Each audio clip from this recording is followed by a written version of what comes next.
Passionné de jeux, de sport et d'actualité, Jean-François Barry. Le gars le plus curieux à la radio.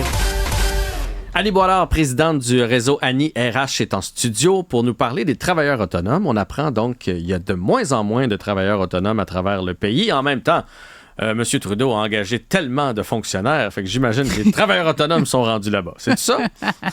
Ou c'est une version trop simpliste de l'affaire? On va aller jouer un petit peu dans les maths, dans les chiffres. OK, parfait. Tu sais, assumons qu'on a pris un bon café là, déjà depuis ce matin. Alors, ce qui se passe, c'est que Statistique Canada nous a informé il y a encore quelques jours que le nombre de travailleurs autonomes au pays est en déclin, et ce, depuis les dernières années. Bon, en soi, il y a des gens qui vont dire, bon, ça va, le café, là, c'est pas si compliqué que ça. Jusque-là, on suit. On suit. Maintenant, il y a des tendances. Quand ça se produit, souvent, ça vient de pair avec d'autres éléments. Donc, je nous partage ça, Jean-François. On va aller creuser un petit peu qu'est-ce qu'on peut lire de cette statistique. OK. Pour expliquer le phénomène, je vais prendre une analogie avec les animaux. On dit souvent, quand on a des cataclysmes naturels, que les animaux le sentent. Hein? Puis la preuve, c'est qu'on retrouve rarement des carcasses d'animaux. Tsunami, tremblement de terre, des trucs comme ça. Moi, là, petite histoire, il y a eu une grosse tornade à Masquinongé, là d'où je viens, en 1990, si je me trompe pas. Et une des histoires qui ressortait, c'est que 15 minutes, genre avant, là, les vaches, les animaux étaient complètement survoltés. C'est ça. Et tout le monde a analysé après que eux sentaient ce qui s'en venait. Donc, C'est ça. nous, on peut faire la même chose avec le marché de l'emploi. C'est ça que tu vas me dire? Un petit peu. C'est que les travailleurs autonomes, ce sont des gens qui ont vraiment leurs bottes sur le terrain. Ouais. Ils sentent, ils savent ce qui s'en vient dans les carnets de commandes des prochains mois des entreprises. Et typiquement, je ne vais pas faire une analogie trop simpliste avec les animaux, mais un peu comme nous le disions tantôt, ils sont souvent par leur comportement, on peut anticiper ce qui va se produire. Donc, typiquement, quand les employés ont l'impression que l'horizon est très positif, très doré, que l'économie est très forte, bien là, on a une augmentation du nombre de travailleurs autonomes. Tout le monde va être à son compte parce qu'on sent venir, regarde, je pense que je vais être capable de m'autosuffire. Oui, c'est ça. Parce que souvent, les gens sont attirés par le statut de travailleur autonome à cause de la disponibilité, de la flexibilité que ça donne dans les horaires. On nous fait miroiter des belles déductions fiscales également. Oui. On a l'impression que c'est la panacée, qu'on va faire Je vais fortune. pouvoir juste... déduire mon gaz, mon ordinateur, mon restaurant. Mais bon. Alors, tout ça fait que souvent, les gens vont être attirés vers ce statut. Donc, quand ils sentent un horizon positif, ils vont vers ce choix. Et à l'inverse, quand ils anticipent que l'économie est un petit peu moins solide dans les prochains mois, on les voit se retourner vers un statut d'employé. Et là, c'est ce qui se passe. C'est ça. Parce qu'on s'entend, Jean-François, on n'a pas de plus de monde dans notre province ou dans notre communauté. C'est un ou l'autre. C'est un statut qui change. Pas plus de monde ou moins de monde. Donc, ce que ça nous laisse croire, c'est que cette statistique de Statistique Canada, c'est que possiblement, il y a des gens qui voient sur le terrain qu'en dépit du fait qu'on nous annonce, économiquement parlant, une très belle fin d'année puis un beau début de 2025, peut-être que c'est pas si unanime que ça. C'est un petit peu l'idée qu'on vient déposer ici. Est-ce que ça pourrait avoir un lien avec la pandémie? Je me souviens, après le 11 septembre, les gens voulaient moins voyager, avoir une maison, se tenir en famille. Ça avait créé ce sentiment d'insécurité. La pandémie, on trouvait donc chanceux les gens qui travaillaient pour une compagnie puis qui continuaient à avoir un revenu fixe. Est-ce qu'il ne peut pas y avoir aussi un petit peu de séquelles de ça, de se dire, regarde, avant la prochaine, là, je vais essayer de me placer les pieds quelque part? Absolument. Il y a plein de choses qui peuvent influencer cette statistique. La post-pandémie, effectivement, puis d'autant plus qu'à cause de la situation de l'emploi, il y avait eu un regain de travailleurs autonomes. Des gens disaient, faute de mieux, au moins je vais faire ça. Donc, post-pandémique, démographique également. On sait qu'on a plus de génération Z, moins de boomers. Possiblement que les boomers, c'était plus facile de travailler à leur compte. Donc, il y a plusieurs choses qui peuvent s'insérer dans cette statistique, bien que... Parce que Jean-François, tu me présentes toujours comme une spécialiste des RH, des ressources humaines, puis c'est vrai, mais j'ai aussi une formation en économie. Donc, ce sont des chiffres que je suis depuis longtemps et souvent, il y a une corrélation avec cette fluctuation du nombre de travailleurs autonomes et la robustesse de notre économie dans les prochains mois. Donc, ça va être à suivre. Est-ce que ça peut créer un débalancement? Parce que dans bien des compagnies, on a, je sais pas moi, 40 employés et on sait qu'à chaque année, on va faire appel à 10 travailleurs autonomes là, pour des contrats. Mais là, si ces 10-là sont plus là, est-ce que ça peut créer une espèce de débalancement pour les organisations? Oui et non, c'est ça. Parfois, bonne nouvelle, mauvaise nouvelle, là, dépend des yeux dans lesquels on regarde. Pour les entreprises, moins de travailleurs autonomes, c'est plus de candidats pour les processus de recrutement pour des statuts d'employés. Donc, ce qu'on peut anticiper, c'est que dans un exemple comme le tien, possiblement qu'il y aurait plus d'employés, moins de travailleurs autonomes. Par conséquent, les entreprises ont tendance à investir plus en formation par personne. Souvent, les entreprises sont plus frileuses à former des gens qui sont des travailleurs autonomes parce qu'ils viennent un peu butiner. Hein? Ils ne savent pas quand ils vont partir. Aussi, les entreprises ont tendance à investir plus dans tout ce qui est là ensemble, vivre ensemble lorsque tout le monde a un statut uniforme comme un statut d'employé.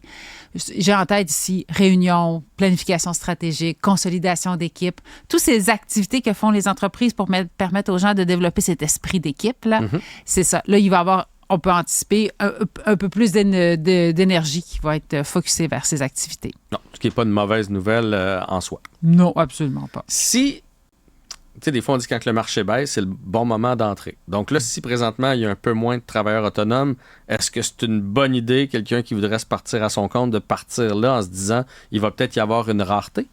Bien, c'est ça. Tout est dans la façon qu'on va le regarder. Alors, effectivement, moi, il y a de monde, comme travailleur autonome, cette rareté peut donner de la valeur, mais ça dépend beaucoup de l'expertise que détient la personne. Toutes les expertises uniques, difficiles à reproduire, si encore moins de travailleurs autonomes vont avoir encore plus de valeur. L'inverse, si je détiens une expertise qui est facilement connue de plusieurs personnes sur notre territoire géographique, bien là, peut-être que ça va moins être à mon avantage. Donc, bonne nouvelle, mauvaise nouvelle, est-ce que c'est le bon temps pour partir à son compte? Ça va dépendre. Donc, ce qu'on peut mettre ensemble dans cette balance-là. Donc, à nouveau, c'est du cas par cas. Hein. Il n'y a pas une réponse unanime pour tout le monde. Mais d'un point de vue des indicateurs économiques, puis il n'y a pas juste l'économie dans une telle décision. Il y a des gens qui vont décider de partir à leur compte parce que c'est une question de survie pour eux, une question de santé mentale, une question d'équilibre, travail, famille. Il y a plein de bonnes raisons. Mais si je fais juste mettre la lunette économique, quand on se dit diminution du nombre de travailleurs autonomes, ça pourrait indiquer qu'une perception un petit peu plus négative. Oui, c'est ça. D'insécurité, en tout cas. De l'économie. Augmentation du taux de chômage, ça vient aussi conjuguer avec la même chose. Ça pèse du même bord dans la balance parce que quand il y a un plus haut taux de chômage, les employeurs qui souhaitent recruter des employés, ils vont trouver plus facilement. Donc, ça pourrait, d'un point de vue économique seulement, pas être la meilleure chose à faire là, été 2024. Si les gens réfléchissent à ce beau projet, peut-être que dans quelques mois, si les belles prévisions économiques qu'on nous propose pour 2025 se produisent, ce sera peut-être une meilleure idée. De toute façon, travailleur autonome, c'est pas fait pour tout le monde. Ça a l'air beau, là, tu dis, il fait son horaire, tout ça, mais ça vient aussi avec un stress, ça vient aussi avec des fois, en octobre, j'ai pas de contrat ou il y a personne qui fait affaire à mes services. Donc, il faut être capable de supporter ça si on décide de devenir travailleur autonome. Absolument. Puis il y a aussi les inéquités dans certaines équipes, ou du moins la perception d'inéquité dans des équipes. Je m'explique, là, ça aussi, il faut être capable de le porter comme travailleur autonome. Donc, souvent, les travailleurs autonomes vont négocier un forfait qui va être plus élevé à l'heure, par exemple, que des employés permanents. Ouais. Ça s'explique très logiquement par le fait qu'ils n'ont pas de vacances payées, de congés sans solde, n'ont pas d'avantages sociaux. C'est logique que leur taux horaire soit plus élevé que les employés. Maintenant, au quotidien, tu te souviens de Paul, notre ami Paul? Paul est de retour! Il est-tu avec Pauline puis Paulin, ce fois-là, ou il est tout seul, Paul? Paul, il est avec Paulin, justement. OK. Mais il rentre dans son usine le matin, puis Paul puis Paulin se partagent leurs informations salariales, parce qu'on sait que maintenant, 70% des gens, notamment les jeunes générations, là, disent ouvertement leur salaire à leurs collègues. Donc, ils se disent ça, puis Paul, il dit, moi, je gagne 20 de l'heure, puis Paulin, lui, c'est 26 de l'heure. Parce que Paulin est travailleur autonome. C'est ça. Puis là, Paul, il dit, hey, c'est pas juste, on fait la même job. Comment ça fait qu'il gagne plus cher? Donc, quand on prend le temps de creuser, tout le monde comprend. C'est pas la fin, c'est pas compliqué à décortiquer. Mais a priori, aux premiers abords, ça paraît comme une inéquité. Puis parfois, pour les employés, ils vivent, les travailleurs autonomes doivent le porter parce que ça peut créer certains froids avec certaines personnes. Donc, quand ce sont des équipes, c'est une des réalités. Quand ce sont des gens qui travaillent vraiment seuls, mais pas nécessairement dans une équipe de travail, effectivement, tu disais, Jean-François, ça prend une personnalité. Il faut être capable de vivre avec le risque, avec l'incertitude.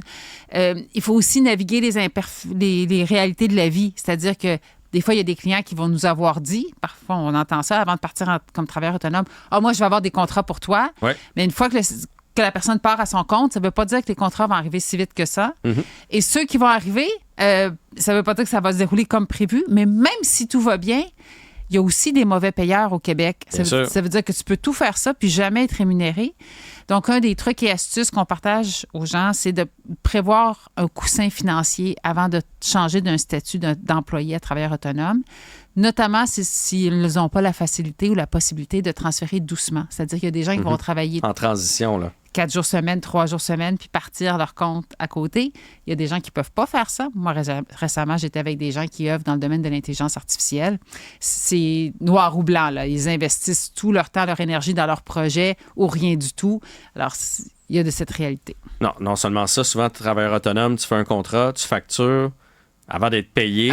Entre le moment où tu as eu le contrat puis être payé, il peut se passer un mois et demi. Donc, il vaut mieux avoir un petit coussin parce qu'on risque de travailler un mois et demi, 2 mois avant d'avoir notre première paye. Donc, c'est pas donné à tout le monde. Statistique intéressante. Alors, on va suivre évidemment ce que ça va avoir comme répercussion au niveau économique. Annie Boilard, présidente de Réseau Annie RH, qu'on peut rejoindre au www.réseau-annie.ca. Merci. Ça fait plaisir, Jean-François.